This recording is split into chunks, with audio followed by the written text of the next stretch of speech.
And US President Donald Trump is scheduled to meet with Pakistan's Chief of Army Staff, General Asim Munir, or rather Field Marshal Munir, over lunch today. In fact, he has been invited to the White House. An official White House itinerary of President Trump shows his lunch meeting is fixed with the Pakistan Field Marshal. And this comes a few weeks after India and Pakistan had engaged in the intense border clashes, ending in a ceasefire, Operation Sindoor. And then we sent delegations across the world to talk about India's point of view and how Pakistan is from where the terror is emanating, from where the Pahalgam attack took place in which 26 citizens died. Well, let's go across to Ghazali.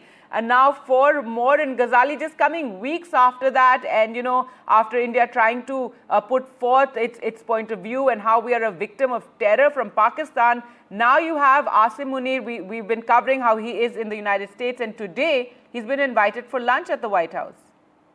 See, two things, Gargi. This is not unusual for an army chief to be invited to meet US president. It has happened in the past. But very significant from 2 points of view. Due to the developing situation in the Middle East, Pakistan is certainly an interesting and important partner for the United States when it comes to controlling Iran, Afghanistan, and other such states in our region, in Southeast Asia region. Pakistan perfectly serves US interest in the region, and that is perhaps why he has been invited for a meet with United States President Mr. Donald Trump. But obviously, in the wake of Operation Sindoor, it is very significant to note and observe what could be the elements of communication when a readout is issued from White House. We'll have to see that whether Donald Trump, who has been claiming that he was the one who brokered peace between India and Pakistan by luring them over trade, will speak anything about how Pakistan is responsible for fomenting terror on Indian soil and how it keeps backing those terrorists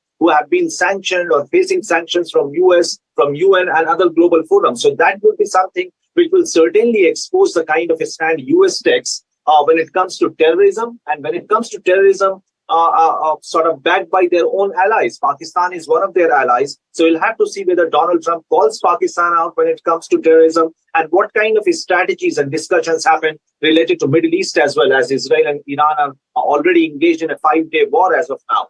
So we'll have to see, because Pakistan, on one hand, interestingly, the Pakistan Prime Minister was very concerned because Iran was engaged, is engaged in war with Israel, and he claimed that all Muslim nations should come together. And most of these Muslim nations, which Pakistan claims to be, which Pakistan appealed to come together against Israel, are already US allies. So these issues will certainly be discussed. But from India's point of view, we'll have to see whether US calls out Pakistan over terrorism or not, because FATF recently called out the Pahalgam attack, saying that how certain nations are backing or must have funded the terrorists who had carried out the Pahalgam attack. So whether Operation Sindoor, whether Pahalgam terror attack and terror funding in Pakistan is called out by US president or not, that would be interesting to see. All right. Thanks so much, Ghazali, for joining us. So Trump to meet the Pakistan Army Chief for lunch today. Yes, as Ghazali pointed out, Pakistan is that relationship the US has is important for them in this region.